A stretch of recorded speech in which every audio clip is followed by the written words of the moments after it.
नौकार मंत्र होता है ना, 14 पूर्व का सार।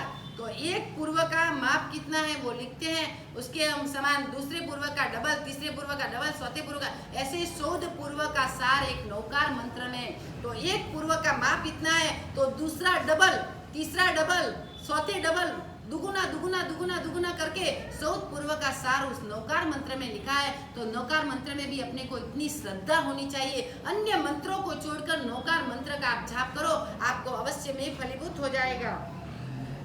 एक हाथी प्रमाण साई, एक हाथी प्रमाण साई इंक आती है ना, इंक पहले पुंज से लिखा जा सकता है। दूसरा पूर्व 2 हाथी प्रमाण साई, तीसरा पूर्व 4 हाथी प्रमाण, चौथा पूर्व 8 हाथी प्रमाण, पांचवा पूर्व 16 हाथी प्रमाण, छठा पूर्व 32 हाथी प्रमाण, सातवा पूर्व 64 हाथी प्रमाण, आठवां पूर्व 128 हाथी प्रमाण, नौवां पूर्व 256 हाथी प्रमाण, 10वां पूर्व 12 हाथी प्रमाण, 11वां 1024 हाथी प्रमाण, 12वां 2048 हाथी प्रमाण स्याही पुंज से, तथा यह सब मिलाकर 14 पूर्व 16,383 हाथी प्रमाण स्याही पुंज से लिखे जा सकते हैं। ऐसे नौकार मंत्र में 14 पूर्व का सार है। 14 पूर्व कितने? 3000 बराबर 16,383 हाथी, 16,383 हाथी। एक हाथी कितना बड़ा, उनके प्रमाण साई, इतने सायों से जो लिखा हुआ है वो 14 पूर्व का सार एक नौकार मंत्र है। और अपने को नौकार मंत्र के ऊपर श्रद्धा नहीं। नौकार मंत्र धूप दीप सहित तीनों टाइम आप नौकार मंत्र गिनो। आपकी एक कई लोगों के, अजैन लोगों के कितने लोगों को फलीभूत हो गया है, अजैन कितने लोगों को फलीभूत हो गया नौकार मंत्र, लेकिन अपने को नहीं फलीभूत था। क्यों? आप क्या बोलेंगे? मैंने किसी को मंत्र दिया, आप बोलेंगे भाई कौन सा मंत्र दिया गुरुदेव ने? अरे गुरुदेव ने मना किया, अरे बता तो सही। अरे अरे ये तो मेरे जो चंगू मंगू छोटे मोटे हैं उनको भी नौकार मंत्र आता है।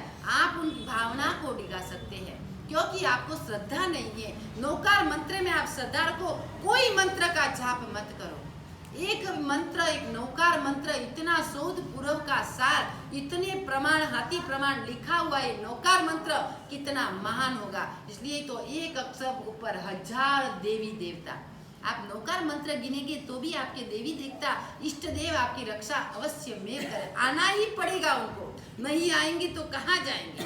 ये नौकार मंत्र है। गुरुदेव अरिहंत सिद्धेश्वरी जी नौकार मंत्र के जाप से कई प्रकार के रोग, कई प्रकार के भूत प्रेत पिशाच कईयों का रोग दूर कर दिया था। एक ओगा पीने से, एक वासिक चेप डालने से। नौकार मंत्र का 8 करोड़ों का जाप जब उनका काल धर्म हुआ तो उनकी पुस्तक में लिखा हुआ मूला 8 करोड़ का जाप गुरुदेव ने कर दिया था नौकार मंत्र का। तो नौकार मंत्र इतना महान है। कल्पसूत्र आगम सूत्र में भी बताया हुआ है, गंभीर अर्थ भरा है। कहा है कि यदि सर्व नदियों की रेती एकत्रित करे, देखो सर्व नदियों की रेती एकत्रित करे, सर्व समुद्र का पानी एकत्रित करे, तथा भी उससे भी अनंत गुणा एक एक सूत्र का अर्थ होता है। मुख में 1000 जीव हो, हृदय में केवल ज्ञान हो। कल्पसूत्र की महिमा मनुष्यों से भी कहीं ना जा सकती है। इस कल्पसूत्र को पढ़ने, नौकार मंत्र और कल्पसूत्र का इतना महिमा है। पढ़ने और सुनने से मुख्यतया साधु साध्वी ही अधिकारी है। देखो साधु साध्वी ही अधिकारी होते हैं।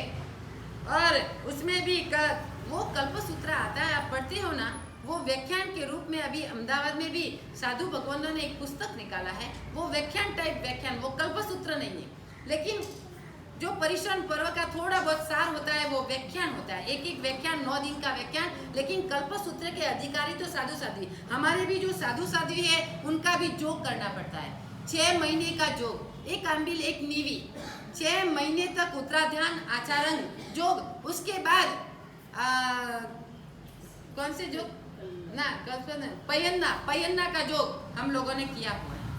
जो पयन्ना इतना योग करते हैं वो ही पढ़ सकते हैं। हमारे दूसरे साधु साध्वी है वो नहीं पढ़ सकते। जिस व्यक्ति ने योग का जो किया, आचार्य भगवान की आज्ञा मिली है, वही व्यक्ति कल्पसूत्र बारसा सूत्र पढ़ सकते हैं। और श्रावक श्राविका उसके अधिकारी नहीं होते हैं। उसमें भी कहा से रात्रि के समय काल ग्रहण आदि विधि का करने साधु के वाच करते और साध्वियों को निश्चित चुन्नी में कथन किए विधि के अनुसार साधु के उपासने दिन में आकर सुनने का अधिकार है। श्री वीर प्रभु के निर्वाण बाद 980 वर्ष बीतने पर और मतांतर से 993 वर्ष जाने पर आनंदपुर नगर में पुत्र की मृत्यु से दुखित हुए दुर्वासन राजा के मन को धैर्य देने के लिए यह कल्पसूत्र बड़े समारोह पूर्वक सभा के समक्ष वांचना प्रारंभ की। तब से चतुर्वेद संघ ने भी इसे सुनने का अधिकारी हुआ, परंतु वाचने का अधिकारी तो योग दहन किया हुआ साधु साध्वी है।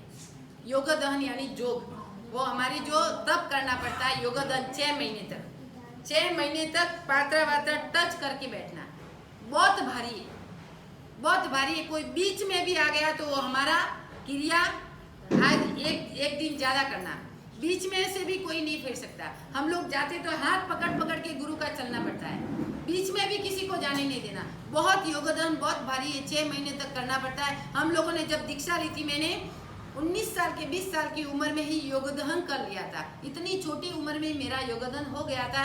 अरे गुरुदेव ने हमारे को करवा लिया था। पहले जब आचार्य भगवान का चातुर्मास था तो गुरुदेव की निश्रा में ही हमारा योगदान हो गया था इतनी छोटी उम्र में। अरे यह कल्पसूत्र बड़ी समारोह पूर्वक सभा के समझ, परंतु वाचने का अधिकारी तो योगदान किया हुआ साधु साध्वी है। परवाधिराग करने योग्य धर्म कार्य। इस वार्षिक क्षेत्र में कल्पसूत्र सुनने के समान ही ये 5 कार्य भी अवश्य करने चाहिए। चैत्य परिपाटी, हर एक जैन मंदिर में दर्शनार्थ जाना, समस्त साधुओं को वंदन करना, संवत्सरिक प्रतिक्रमण करना।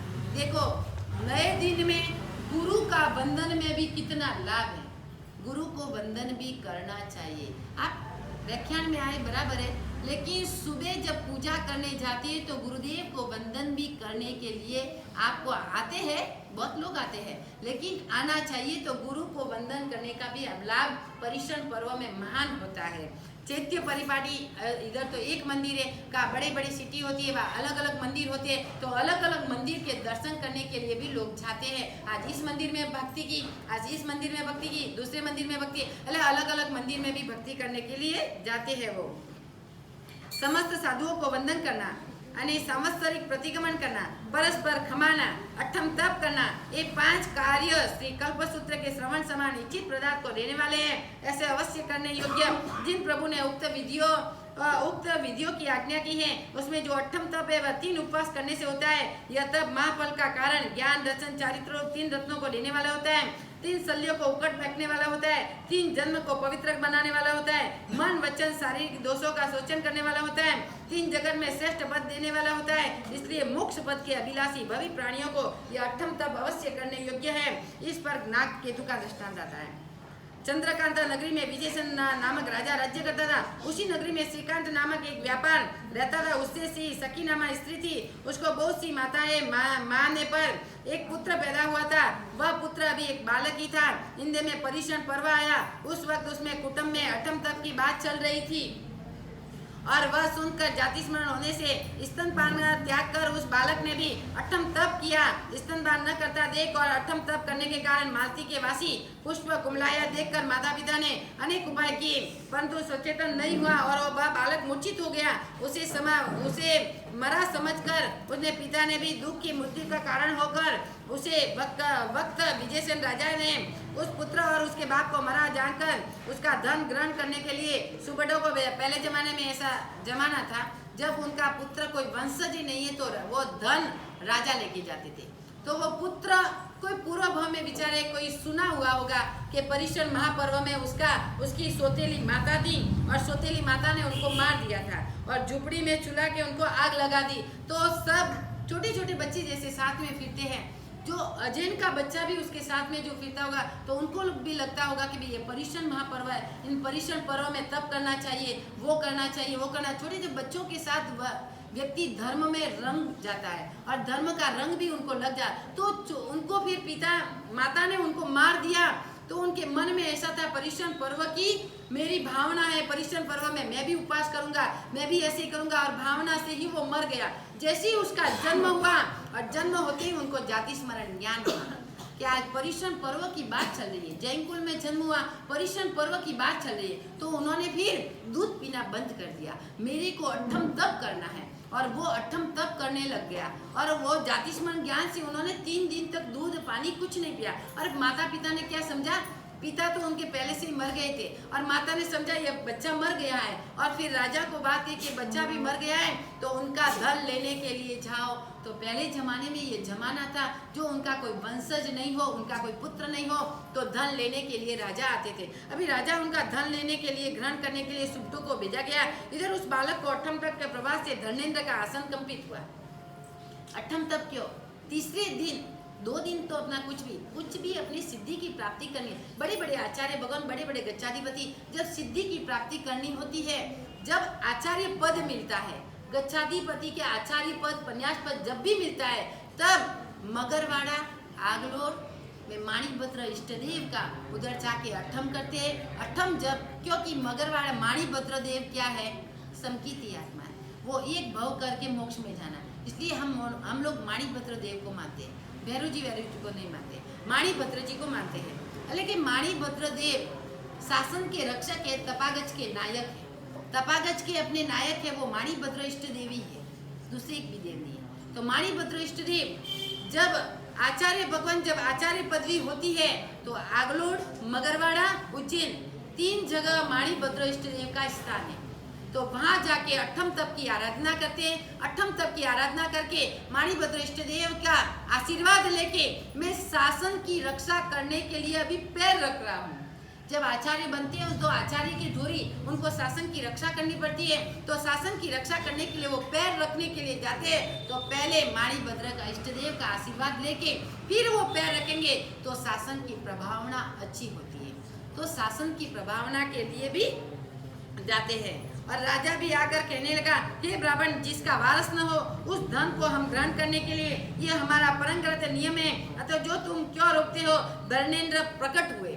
तीसरे दिन तो धर्मेंद्र प्रकट हो गए कि भी वो बालक तो अभी जीवित है, आप बालक को क्यों मरा हुआ समझते और आप धन लेने के लिए क्यों है? तो इसका क्या मतलब, सबूत क्या है? तो फिर वो धर्मेंद्र बताता है। धर्मेंद्र बोला, राजन, इस धन का वारस जिंदा है। यह सुन राजा जी कहने लगे कि कैसे जीवित है, बतलाइए कहाँ है? फिर धर्मेंद्र ने भूमि से साक्षात निधि के समान बालक को जीवित दिखलाया। उसने सबके सामने आश्चर्य होकर पूछने लगे, महाराज आप कौन हैं और यह क्या घटना बनी है? धर्मेंद्र नामक नागराज हूँ, इस बालक ने अठम तप किया था, इसी कारण मैं इसका सहाय करने आया हूँ। लोग बोले, स्वामी पैदा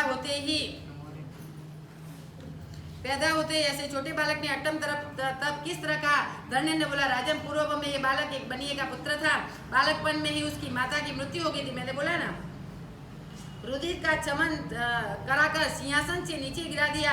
यह देख नागकेतु ने विचारा कि मैं जीते हुए इस संघ का और गगन स्पर्शी जिन मंदिर का विनाश कैसे देख सकता हो? यो विचार करके उसने एक हाथ ऊंचा कर लिया और उसके तप तेज की शक्ति को सहन न करने के कारण शिला को संनिधित कर वह अभ्यंतर उसके चरणों में नमा और उसके वचन से उसके राजा को भी निरुपद्य किया। एक दिन नागकेतु जिनेंद्र पूजा कर रहा था, उस वक्त पुष्पों में रहे हुए एक तंदुलिक सर्प ने उसको डंक मारा, तथापि वह व्याकुल न होकर भावना, वो उसका नाम नागकेतु रखा। जो बालक धर्मेंद्र देव प्रकट हुआ ना, वो बालक जीवित निकला, उसका नाम नागकेतु रखा। तो वो एक नागकेतु एक दिन पूजा कर रहा था, पुष्प पूजा कर रहा था, पुष्प में से एक सर्प निकला और उनको डंक मारा और वो नागकेतु होकर भावना में आरूढ़ हो गया। शुद्ध भावना में तल्लीन होने से उसे केवल ज्ञान की प्राप्ति हो गई। डंक मारा, फिर भी वो ऐसे अपने प्रभु की भावना में, प्रभु की भक्ति में इतना लीन हो गया कि उनको कोई प्रकार का असर नहीं हुआ और वो मर के फिर क्या हुआ? नागकेतु केवल ज्ञान की उनको प्राप्त हुई। वहाँ इतना ध्यान में लीन हुआ तो भगवान की पुष्प पूजा करते करते भी नागकेतु को केवल ज्ञान की प्राप्ति हुई। तो जिनेश्वर की भक्ति करने से अपनों को कितना फायदा होता है, कितना लाभ होता है, वो अपन लोग विचार करते हैं जी। फिर शासन देवता ने उसे मुनि वेश अर्पण किया। इस प्रकार नागकेतु की कथा सुनकर दूसरों को भी अठम तप करने से उद्यम करना चाहिए। इस कल्पसूत्र में मुख्यतः 3 बातें वांचने की है। इसमें पूरी मान चरिमान कपो ये कथन बस पूर्व गणधार स्त्रीरावली के सत्र भी कथन बीजू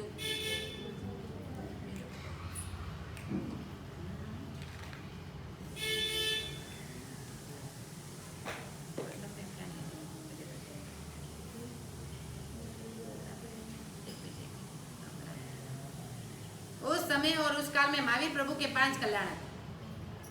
उस समय और उस काल में श्रमण भगवान श्री महावीर प्रभु श्रमण अर्थात तपस्या करने में तत्पर हो, अर्थात सूर्य और योनि अथवा सिवाय शेष 12 अर्थ वाले म भग शब्द के निम्नलिखित 14 अर्थ होते। सूर्य ज्ञान, महात्म्य, यश, वैराग्य, मुक्ति, रूप, वीर्य, प्रयत्न, इच्छा, लक्ष्मी, धर्म, ऐश्वर्य, होनी।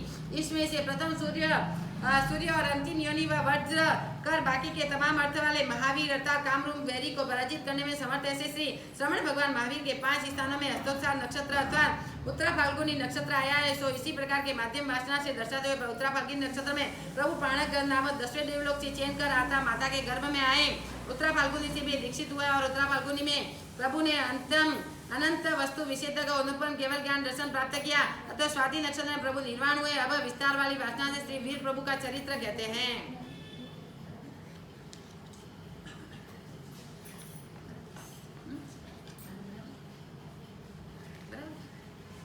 प्रभु महावीर का जीवन चरित्र।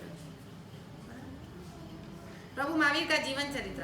ग्रीष्म ऋतु का चौथा मास था, 8वां पक्ष था अथवा आषाढ़ मास का शुक्ल पक्ष था। उस आषाढ़ मास की शुक्ला छठ के दिन अर्धरात्रि के समय 20 सागरोपम की लंबी स्थिति वाले महान विजय वाले पुष्पोदक नामक पुंडरीक अर्थात श्वेत कमल के समान श्रेष्ठ महाविमान से देह संबंधी आयु भाव गतिमान कर्म स्थिति का पूर्ण करके अंतर रहित शयन कर इसी जम्बूद्वीप में जिसमें रूप रस गंधादि समस्त पदार्थों की हानि होती है, ऐसे असर्पिणी काल में सुसम सुसा नाम का 4 कोटि सागर प्रमाण और वाला पहला आरा बीत जाने बाद सुसम सुषमा 3 सागरोपम प्रमाण वाला दूसरा आरा बीत जाने बाद तो सुसम दुष्मा नामक 2 कोटि वाला सागरोपम प्रमाण वाला तीसरा आरा बीत जाने पर और दुसम सुषमा नामक वाला चौथा आरा बहुत तरह व्यतीत हो जाने पर अर्थात कुछ शेष रहने पर तात्पर्य की 42,000 वर्ष कम 1 कोटि सागरोपम प्रमाण चौथे आर्य की स्तुति है और उसमें चौथे आर्य के 75 वर्ष 8.5 महीने शेष रहने पर श्री वीर प्रभु का अवतार हुआ। 72 वर्ष की श्री वीर प्रभु की आयु थी। अतः श्री वीर प्रभु के निर्वाण बाद 3 वर्ष और 8.5 महीने व्यतीत होने बाद चौथे आर्य की समाप्ति होती है। चौथे आर्य के अंतिम 3 वर्ष 8.5 महीना जब व्यतीत होने पर चौथा आर्य की समाप्ति होती है, तब प्रभु का अंतिम चौथे आर्य के अंतिम प्रभु महावीर का जन्म हुआ था। श्री से प्रथम जो 42,000 वर्ष कहे हैं वे 21,000 वर्ष प्रमाण वाले 5वें और 6ठे और संबंधी समझना चाहिए। प्रभु क्या देवानंद ब्राह्मणी की कुर्सी में आना और 100 स्वप्नों को देखना। काश्यप गोत्र 21 तीर्थंकर इक्ष्वाकु कुल में उत्पन्न हुए और गौतम गोत्र 20वें मुनीश्वर तौर 22वें श्री नेमिनाथ के 2 तीर्थंकर हरिवंश कुल में उत्पन्न हुए। इसी प्रकार 23 तीर्थंकरों के हो जाने के पश्चात श्रमण भगवान श्री महावीर प्रभु हुए हैं। पूर्व के तीर्थंकरों द्वारा कथन किए हुए अंतिम तीर्थंकर श्री वीर प्रभु ने ब्राह्मणपुर नामक ग्राम में कोडाल गोत्रीय ऋषभदत्त ब्राह्मण की देवानंदा नाम की जालंधर गोत्रीय स्त्री की कुक्षी में उत्तरा फाल्गुनी नक्षत्र को चंद्रयुग प्राप्त होने पर गर्भरूप से अवतरे। जिस समय भगवान गर्भ में अवतरे उस वक्त वे 3 ज्ञान युक्त थे। स्वर्ग से अपने चेवे का समय जानते थे, परंतु चेवन मान अर्थात चेवन काल को नहीं जानते, क्योंकि वह एक समय मात्र सूक्ष्म काल होता है। आंख मीच कर खोलने से असंख्य समय काल बीत जाता है, उसमें से एक समय काल समझना चाहिए। वे चेवन कर रहा हूँ, आ गया हूँ, यह प्रभु जानते थे। जिस रात्रि को श्रमण भगवान महावीर प्रभु जालंधर गोत्रीय देवानंद ब्राह्मणी की कुक्षी में गर्भधया उत्पन्न हुए, उस रात्रि में वह देवानंद ब्राह्मणी अपनी शैया में अति निद्रा अति जागरण व्यवस्था में नहीं थी, अर्थात यह अल्प निद्रा वाली अवस्था में जिनका आगे ऐसे श्रेष्ठ कल्याणकारी उपद्रव को हरने वाले धन धान्य को करने वाले मंगलमय स्वाभाविक 14 सपनों को देखकर जाग उठी। उन सपनों का गए वस इत्यादि गाथा से आगे विस्तार पूर्वक वर्णन किया जाएगा। यहाँ पर इतना विशेष समझ लेना चाहिए कि जिस तीर्थंकर का जीव स्वर्ग से उतर आता है उसकी माता उसके गर्भ में आने पर विमान देखती है। जो जीव नरक में से निकलकर तीर्थंकर होता है उसकी माता उसके गर्भ में आने पर स्वप्न में भवन यानी सुंदर मकान देखती है। सोच स्वप्न देखकर देवानंद का बड़ा संतोष हुआ। वह चित्त में आनंद का धारण करती हुई हृदय में प्रति वाली, मन में तुष्टि वाली, रस में विस्तृत हृदय वाली, मेघ की जलधारा से सिंचित कंद पुष्पों के समान विकसित रोम राय वाली होकर उस विचित स्वप्नों का अच्छी तरह स्मरण करने लगा और स्वप्नों की अच्छी तरह से स्मरण करने लगी। स्मरण कर अपनी शैया में से उठकर मानसिक उत्कंठा सहित वह चापल्य रहित गति से स्मरण अर्थात विलंब को छोड़कर और राजहंस के समान गति से वहां पर ऋषभदत्त ब्राह्मण सो रहा था। वहाँ आकर ऋषभदेव ब्राह्मण को जय विजय एक मीठी वाणी से जगाती है और स्वयं एक भद्रासन पर बैठ जाती है। फिर वह देवानंद ब्राह्मणी स्वस्थ होकर मस्तक पर अंजलि कर अर्थात हाथ जोड़कर विनय पूर्वक कहने लगी, हे देवानुप्रिय देवताओं के प्यारे, आज जब मैं अल्प निद्रा में थी तब गज ऋषभ आदि उत्तम स्वप्नों को देखकर जाग उठी। इन कल्याणकारी सपनों का मुझे क्या बहुत विशेष फल होगा या और देवानंद के मुख से उक्त वचन सुनकर मन में अवधारण करता हुआ ऋषभदत्त ब्राह्मण हर्षित होकर मेघ की जलधरा से सिंचित हुए कदम पुष्प के समान विकसित रोमराजी वाली होकर उन सपनों के अर्थ का विचार करता है। विचार कर अपने स्वाभाविक मति ज्ञान बुद्धि विमान से अर्थ नीचे करता है। फिर वह सपनों के अर्थ का नीचे कर देवानंद ब्राह्मणी से बोला कि हे देवानुप्रिय, तुमने उद्धार कल्याणकारी धर्मदायक धनदायक मांगल्य रूप शोभायुक्त स्वप्न देखे हैं। वे आरोग्य दीर्घायु संतोष कल्याण उपद्रव का न होना मन वंचित फल प्राप्ति करने वाले हैं। हे देवानुप्रिय, इससे तुम्हें अर्थ का लाभ भोग का लाभ पुत्र का लाभ यावत सुख का लाभ प्राप्त होगा। तुम्हें 9 मास और 7.5 दिन तक बीतने पर एक उत्तम पुत्र को जन्म देंगी। लक्षण व्यंजन और हस्तरेखा, अपना लक्षण क्या होता है, हस्तरेखा कैसी होती है, सब हस्तरेखा का विवेचन करते हैं।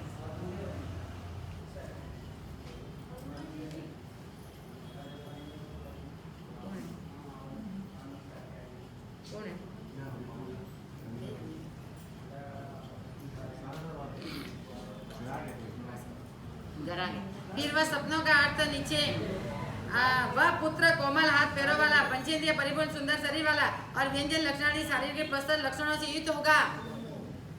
और 17 साम्राज्य शारीरिक प्रशस्त लक्षण चक्रवर्ती तीर्थंकरों के 1060 लक्षण होते हैं। बलदेव और वासुदेव के 108 लक्षण होते हैं।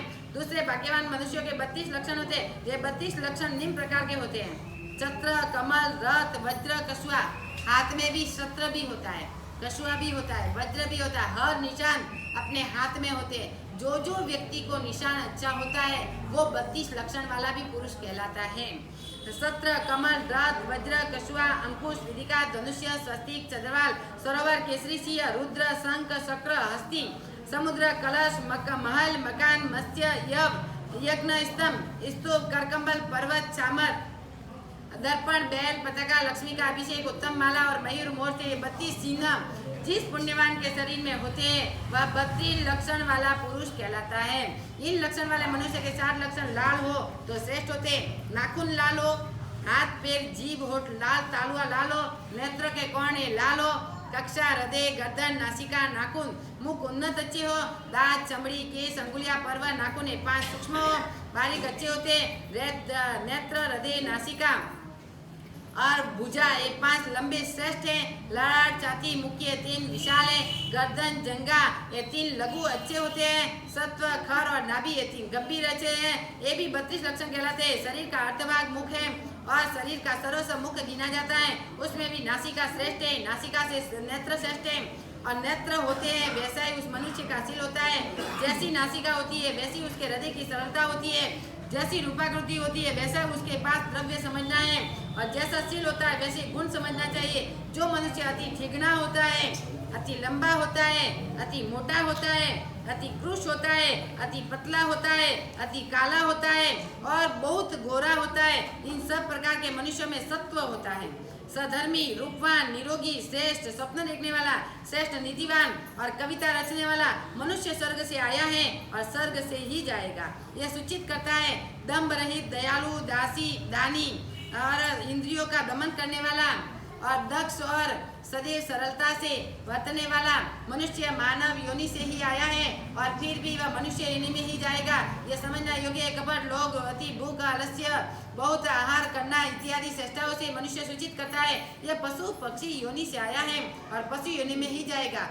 जो मनुष्य किस गति में से आया है और वो किस गति में जाएगा उनकी रूपरेखा यहाँ लिखी हुई है कि अपना भाव कैसा है, अपना व्यवहार कैसा है, अपन लोग क्रिया कैसी करते हैं, उसके ऊपर अपन लोगों को विचार करना चाहिए। जो मनुष्य अति कामी है, सज्जनों का देशी है, सदैव दूर वचन बोलने वाला है, मूर्ख जनों की संगत करने वाला है, वह अपने नरक के आगमन को और नरक से ही जाने को सूचित करता है। और पुरुषों के शरीर में यदि दक्षिण भाग में आवर्त हो तो ये श्रेष्ठ फलदायक होता है। बाएं हो तो निंदनीय समझना चाहिए। यदि अन्य किसी भाग में हो तो मध्यम फल, और जिस मनुष्य के हाथ में बिल्कुल कम रेखा हो या एकदम अधिक रेखा हो वह निस्संदेह दुखी होता है। जिस पुरुषों की अनामिका आंगुली, अनामिका पूजा करने वाली अंगुली अनामिका, अनामिका अथवा अंतिम अंगुली से पहली अंगुली की अंतिम रेखा से कनिष्ठा अंगुली और कनिष्ठा, ये लास्ट अंगुली कनिष्ठा कुछ अधिक हो तो उस पुरुष को धन की वृद्धि होती है। ये जो तीजे वाला है ना, यह इस अंगुली से थोड़ा बड़ा होगा तो वो धन वाला व्यक्ति होता है, धन की वृद्धि होती है और मौसाल पक्ष अधिक होता है। मणिबंध से जो रेखा निकलती है, ये मणिबंध है, ये मणिबंध से जो रेखा निकलती है वह वैभव और आयु की रेखा होती है। इधर वो वैभव और आयु की रेखा, और करब कनिष्ठा और अंगुली की मूल की ओर से, ये कनिष्ठा अंगुली से जो मूल की ओर जो रेखा आती है, दो रेखाएं चलती है, वह वैभव और आयु की रेखा। वे तीनों ही रेखा तर्जनी अंगुली, तर्जनी अंगुली है, ये तर्जनी अंगुली, ये तर्जनी अंगुली से कुल धन धान्य आयुषी का संपूर्ण सुख भोगता है। आयु की रेखा कितनी अंगुलियों को उल्लंघन कर आगे चली जाती है उससे 25, 50 ये आयु रेखा है। 25, 25, 25 और 25 100 वर्ष की आयुष्य। जो इधर पहुंचता होगा वो व्यक्ति 100 वर्ष का, इधर होगा तो 75, इधर होगा 50 और इधर होगा तो 25। 25 वर्ष की आयुष्य अधिक समझना चाहिए। यदि दाहिने हाथ के अंगूठे से यव का चिन्ह, दाहिने हाथ के अंगूठे में जो यव का चिन्ह होता है तो आप पहले से मैं देख के विचार कर लेंगे, हम लोग बोल देंगे कि आप शुक्ल पक्ष में आपका जन्म हुआ है, वैभव और ख्याति प्राप्त होती है। उस समय मनुष्य का जन्म शुक्ल पक्ष में समझना होता है। जिस पुरुष की आंखों में लाली होती है उसे स्त्री बहुत चाहती है, जिसकी आंखें सुवर्ण के समान पीली होती है उसके पास द्रव्य रहता है, और जिसके हाथ लंबे होते हैं उसे ऐश्वर्य नहीं छोड़ता है, जिसका शरीर मोटा ताजा होता है उसे सुख नहीं छोड़ता है। यदि नेत्रों में विकास हो तो वह सौभाग्यशाली होता है, यदि दांतों में चिकास हो तो वह श्रेष्ठ भोजन मिलता है, यदि शरीर चिकना हो तो सुख मिलता है, यदि पैर चिकने हो तो वाहन मिलता है। जिसकी छाती विशाल होती है वह धन धान्य का भोगी होता है, जिसका मस्तक विशाल होता है वह राजारी महान पुरुष बनता है, जिसका कटी भाग विशाल होता है वह बहुत स्त्री पुत्रों वाला होता है, जिसका पैर विशाल होता है वह सुखी होता है। इस प्रकार लक्षणों को जानना चाहिए। शरीर पर जो मसे तिल आदि, अब शरीर पर मसा तिल कहाँ कहाँ होता है वह उन्हें व्यंजन कहते हैं। उपरोक्त लक्षण और व्यंजन से युक्त वह कुमार होगा, अतः वह मान और उन्मान के प्रमाण से युक्त होता है। एक जल से भरे कुंड में पुरुष को प्रवेश कराया जाए, उस वक्त जो पानी बाहर निकल जाए वह पानी दोन समान हो, वह पुरुष मान प्राप्त करते हैं। यदि तराजू पर अर्ध भार वाला माना हो तो वह उन्मान प्राप्त होता है। भार का प्रमाण नीचे की विधि से प्रमाण समान। सरसव के दाने का एक यव, यानी जो 3 यव की एक रति चनोटी और 3 रति का एक वाल, 16 वाल का एक गंधाण, 10 गंधाणों का एक पल और 150 गंधाणों का एक मन होता है, और 10 मण की एक घटिका होती है, ऐसा विद्वानों को मत है। उसमें अंगुल से 108 अंगुल की ऊंचाई वाला उत्तम पुरुष होता है। मध्यम और जघन्य पुरुष 96 और 84 अंगुल ऊंचा होता है। यह उत्तम पुरुष की अन्य ही समझना, क्योंकि तीर्थंकर भगवान को 12 अंगुल की शिखा की ऊंचाई होने से वह 120 अंगुल ऊंचे होते हैं, और पूर्वोत्तर प्रभाव से मान उन्मान प्रमाण से परिपूर्ण मस्तकादि आदि सुंदर शरीर वाले और चंद्रमा के समान रमणीय मनोहर प्रिय दर्शन एवं मनोग्रह रूपान बालक को ये देवानुप्रिय तुम जन्म दोगी। जब वह बालक बाल्यावस्था को त्याग कर 8 वर्ष का होगा तो उसमें सरल प्रकार का विज्ञान परिबढ़ होगा। क्रम से जब युवावस्था को प्राप्त करा था वह ऋग्वेदी और परिगाता होगा, अर्थात ऋग्वेद, यजुर्वेद, सामवेद, अर्थवेद, पुराण वेद, निघंटु और पदों के अंग उपांग आदि जानने वाला होता है। उसमें शिक्षा, कल्प, व्याकरण, छंद, ज्योतिष और निर्दय चंग कहलाते हैं। अतः अंगों के अर्थ को विस्तार से कथन करने वाला ग्रंथ उपांग कहलाते हैं। इन उपांग आदि सहित वेदों को स्मरण करने वालों को स्मरण कराने वाला, अशुद्ध पढ़ाने वाला, रोकने वाला, स्वयं पदों को धारण करने वाला। और यह बालक होगा देवानुप्रिय, यह बालक 6 की अंगों का विस्तार करने वाला, कल्पित प्रणीत शास्त्र में वह गणित शास्त्र में निपुण होगा, गणित विद्या में वह ऐसा निपुण होगा कि एक स्तंभ जो आधा पानी है उसका 12 भाग किचन में है तो 6ठा भाग रेती में दबा हुआ है।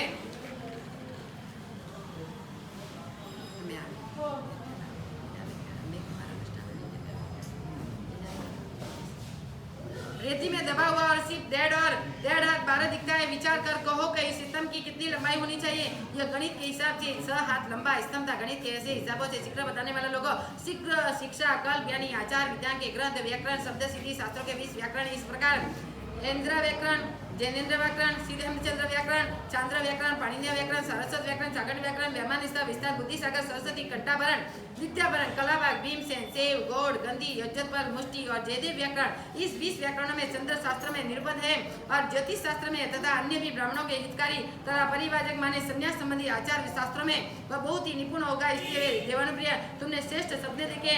पूर्वत यह कहकर ऋषभ ब्राह्मण इन सपनों की बारंबार अनुबंध करता है। फिर देवानंद ब्राह्मणी मस्तक पर अंजलि करके कहती है, देवानुप्रिय जैसा आप कहते हैं वैसा ही है। यह बिल्कुल यथान है, निसंदेह है। जो अर्थ आपने कहा है मैं ही इसी अर्थ को चाहती हूँ, बारंबार चाहती हूँ। यो कर कर देवानंद उस सपनों को अच्छी तरह से स्मरण करती है। फिर ऋषभ ब्राह्मण के इतने खुश हुए, लेकिन उनका कोई नहीं चलेगा। आखिर में तो वो गर्भ चेवन हो जाएगा वापस। इतने भी ऋषभ ब्राह्मण के साथ मानवीय सुख भोगती हुई अपना शांतव्य समय बिताती है। कार्तिक सेठ की कथा आती है अभी। उस समय सक्त नामक सिंहासन पर अधिष्ठाक देवताओं का स्वामी, कांति आदि गुणों से युक्त, हाथ में वज्र धारण करने वाला, पुरंदर अथवा देवों के नगरों को विदारण करने वाला सक्त हेतु कार्तिक सेठ के भव में श्रावक की 5वीं प्रतिमा दफा धारण करने से इंद्र का सदैव नाम पड़ा है। कार्तिक सेठ का वृत्तांत इस प्रकार है। पृथ्वी भूषण नगर में प्रजाबल नामक राजा राज्य करता था। कार्तिक नामक सेठ था। उन सेठ ने श्रावक की 100 प्रतिमा धारण की थी और वह सतक्रतु नाम से विख्यात हो गया था। एक दिन महीने महीने पालना करने वाला वहाँ एक गैरिक नामक सन्यासी आ गया था और कार्तिक सेठ का वज्र कर सब नगर निवासी उसके भक्त बन गए थे और वह जानकर गैरिक का कार्तिक पर रोष आ गया। एक दिन गैरिक को राजा ने भोजन के लिए निमंत्रण दिया। गैरिक बोला, यदि कार्तिक सेठ भरोसे में आप ही वहाँ भोजन करूंगा। राजा बोला, ऐसा ही होगा। राजा ने बुलाकर कहा कि हम हमारे गैरिक को भोजन करवा देंगे। कार्तिक बोला, राजन आपकी आज्ञा से करवाऊंगा। भोजन के समय है। कार्तिक ने गैरिक वापस को भोजन बरसा। उस समय उसे लज्जित करने के लिए गैरिक ने अपनी नाक की अंगुली रखकर उसे अधिक कार्तिक ने विचारा कि मैंने प्रथम से दीक्षा ले ली है, यह मेरा अपमान क्यों हुआ। इस प्रकार वैराग्य प्राप्त कर कार्तिक सेठ ने 1008 वणिक पुत्रों के साथ श्री मुनीश्वर स्वामी के पास दीक्षा ग्रहण की। तदंतर द्वादशांगी पढ़कर 12 वर्ष तक चारित्र की आराधना कर वह सौधर्म इंद्र बन गया और इधर गैरिक भी अपने धर्म में तत्पर रहकर मर के उसी देवलोक में इंद्र का एरावण नामक हाथी बांध हुआ। वह एरावण हाथी कार्तिक सेठ को इंद्र के रूप में देखकर भागने लगा। सक्रेंद्र उसे पकड़कर उसे मस्तक पर बैठा लिया। एरावण ने इंद्र को डरने के लिए 2 रूप कर लिए। इंद्र ने भी 2 रूप करके लिए। फिर उसने 4 किए, इंद्र ने भी 4 रूप किए। फिर इंद्र ने अभिज्ञान से उसका स्वरूप विचार कर उसका तिरस्कार किया और वह अपने स्वाभाविक रूप में आ गया। इसी प्रकार से कार्तिक सेठ की कथा है। इंद्र द्वारा किया गया सक्रस्त और शस्त्रकार इंद्र ने जो 500 देव मंत्री है, उन देव के इंद्र का कार्य करने के कारण नेत्र की इंद्र से भी कहा जाते हैं। उसी कारण से इंद्र को 1000 आंखों वाला कहते हैं। मघवा महामेघों का वंश में रखने वाला, पाक शामन पाक नामक दैत्य को शिक्षा कराने वाला, दक्षिणान लोकपति मेरु से दक्षिण और ये लोकाकर्ता अधिपति रावण मारने वाला, 32 लाख विमानों का स्वामी, रज रहित स्वच्छता से आकाश के समान निर्मल वस्त्रों का धारण करने वाला, माला और मुकुट आदि आभूषणधारी, गालों पर स्वर्ण के मनोहर और लटकते हुए सुंदर कुंडल, शोभायन सत्र साम्राज्य और राज चिन्हों से विराजित, पैरों में लटकती हुई पंचवन्य पुष्पमाला, रिपुजी संक्रंद्र सुधर्म नामा सभा में चक्र नाम सिंहासन पर बैठकर 32 लाख विमानों पर 84,000 सामानिक और देवों 84,000 सामानिक देवों की रुद्धि इंद्र के समान एक अधिपति कर्म पालन करने वाले जो मुख्य स्थानीय अथवा मुख्य मंत्री तुल्य देव है, जैसा सोम यम वरुण कुबेर 4 लोकपाल है। वह पद्मा शिवा शची अंजू अमला अप्सरा नमिका रोहिणी नाम वाली अग्रमहिषी रानियां, जिसका प्रत्येक 16 हजार परिवार है, उन सब के अधिपति का पालन करता हुआ बाह्य मध्यम अभ्यंतर पश्चिमा के अधिपति और 7 शक्ति का अधिपत्य, चारों दिशा में 84,000 आत्मरक्षक देवों का अधिपत्य कर्म को कराता हुआ अनेक प्रकार के दिव्य नाटकों को देखता हुआ इंद्र अपनी सभा में विराजमान है। उस समय वह अपने विशाल अवधि ज्ञान से संपूर्ण जम्बूद्वीप को देख रहा था। भगवंत महावीर प्रभु को गर्भ में अवतरे देखकर इंद्र को अत्यंत हर्ष हुआ। अति हर्ष के आवेश में मेघराहत विकसित कदम पुष्प समान रोमटाही जिसकी विकसर हो गई, ऐसा होकर सिंहासन से उठकर पाद पीठ पर पैर रखकर नीचे उतरता है और नीचे उतरकर पादुका छोड़कर प्रभु के सन्मुख उत्तर दिशा में उस दिशा में 7-8 कदम चलकर एक उत्तरासन कर हाथ जोड़कर घुटने को ऊपर रखकर और दाहिने हाथ पृथ्वी कर टेक कर 3 दफा मस्तक झुकाकर अंजलि करके हाथ को नाथ को नमस्कार करता है, यानी शक्रस्थ पढ़ता है। नमोत्थम अरियंता भगवंताण मायग्रहण दित्ययनम सैंसमुद्धान पुरुषोत्तमानं पुरुषस्यानं पुरुषवर्मण्डल्यानं पुरुषवर्गन्धत्यानं लोकस्मानं लोकदानं लोकयानं लोकपरिमानं लोकपुज्योगणं अभेद्यानं चक्कुद्यानं मकद्यानं ध्यानं भोद्यानं जीवदयानं धम्मदयानं धम्मदेशानं धम्मनायकानं धम्मसारेणं धम्मवरचावरदकवटिनं देवोत्तानं सरंग शरण गई पैठा अपड़ी हत्ती अवरणाणम दंचन धरणम व्यक्त चोमाणम जीनाणम जावयाणम चिन्नाणम तारयाणम बुद्धाणम बोहियाणम उत्तान मोगाणम सवनम सवदरिशनम शिव महिला मरुव मनंत मखय मबाबा मपनाविति सिद्धि गई नाम देयम प्राण संपदानम नमो जिनाणम जय बयान तीन भवन में बुद्धि योग्य का कर्म रूप शत्रु को नाश करने वाला अतः कर्म रूप बीज का अभाव करने वाला श्री हरिहर प्रभु को नमस्कार हो। ज्ञानादि गुण युक्त अपने अपने तीर्थों की रक्षा करने के लिए यदि अर्थात शत्रुविद संघ को आद्य गंधर कराने वाले स्वयं बोध पाने वाले अत्यंत गुण समूह के धारक होने के सर्व पुरुषों से उत्तम धारण करने वाले कर्मसुर शत्रुओं को नष्ट करने के सिंह के समान पुरुषों में पुंडिक समान अर्थात जैसे कमल कीचड़ में उगता है जल में बढ़ता है और कीचड़ में और जल को छोड़कर ऊपर रहता है, वैसे भगवान श्री कर्म रूप कीचड़ में पैदा हुए भोग रूप जल से बड़े और कर्म के भोग का त्याग कर पृथक रहते हुए और पुरुषों से गंध अस्थि का समान जैसे गंध हाथी की सुगंध अन्यथा हाथी भाग जाते हैं, वैसे ही जहाँ भगवान विचरते हैं वहाँ श्री दुर्भिक्षा रूप हाथी भाग जाते हैं और प्रभु के अर्थात प्रभु के अभाव से उस देश में उपद्रव नहीं होते हैं। मध्यम प्राणियों के समूह में 34 सदस्यों के युक्त होने के कारण उत्तम लोक के नान योग श्रम करने वाले अर्थात अप्राप्त ज्ञानादि गुण प्राप्त करने वाले लोग हियाणम सर्व प्राणियों के हितकारी और लोक में रहे हो अंधकार और मिथ्या अंधकार को नाश करने के दीपक समान